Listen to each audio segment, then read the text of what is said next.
Kerala state service pensioners union north Trikaripur യൂണിറ്റിന്റെ ആഭിമുഖ്യത്തിൽ കുടുംബമേള സംഘടിപ്പിച്ചു. തൃക്കരിപ്പൂർ ഗ്രാമപഞ്ചായത്ത് ടൗൺ ഹാളിൽ വെച്ച് നടന്ന മേള നീലേശ്വരം ബ്ലോക്ക് പഞ്ചായത്ത് പ്രസിഡന്റ് മാധവൻ മണിയറ ഉദ്ഘാടനം ചെയ്തു. ഉയർന്ന ഗുണനിലവാരം, തികഞ്ഞ വിശ്വസ്തത, ജനതാ പാൽ. Kerala state service pensioners union north Trikaripur യൂണിറ്റിന്റെ ആഭിമുഖ്യത്തിൽ കുടുംബമേള സംഘടിപ്പിച്ചു.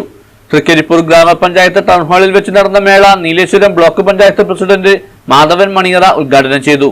ഒരു ആശ്രയത്വത്തിൽ ജീവിക്കുന്ന ഒരു ഘട്ടമാണെന്നൊരു തിരിച്ചറിവ് നമുക്ക് ഏവർക്കും ഉണ്ടായി. പക്ഷെ പ്രിയപ്പെട്ടവരെ, നമ്മൾ മനസ്സിലാക്കേണ്ടത് ഒരുപക്ഷെ ഇന്ന് കേരളം ഒരു വലിയ സംവാദ പരിതമായിരിക്കുകയാണ്.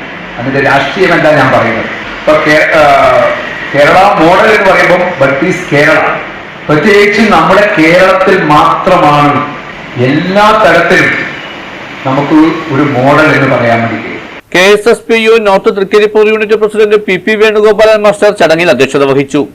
ജില്ലാ president Jayaram Prakash, block president VK Surendran master, ജില്ലാ കമ്മിറ്റി അംഗം P Sreedharan, block joint secretary EV Damodaran, block committee അംഗം CM മീനാകുമാരി ടീച്ചർ തുടങ്ങിയവർ സംസാരിച്ചു. Unit secretary K Abubacker master സ്വാഗതവും യൂണിറ്റ് സാംസ്കാരിക സമിതി കൺവീനർ C മധുസൂദനൻ നന്ദിയും പറഞ്ഞു. തുടർന്ന് ഓലാട്ട് കുടുംബാരോഗ്യ കേന്ദ്രം health inspector PV Mahesh Kumar മാറുന്ന ജീവിതവും ആരോഗ്യവും എന്ന വിഷയത്തിൽ ക്ലാസ് എടുത്തു. പെൻഷൻകാരും കുടുംബാംഗങ്ങളും വിവിധ കലാപരിപാടികളും അവതരിപ്പിച്ചു. ബ്ലോക്ക് കുടുംബമേളയിൽ പങ്കെടുക്കാൻ അർഹത നേടിയവരെയും മേളയിൽ വെച്ച് തെരഞ്ഞെടുത്തു. News bureau, Cheruvathur.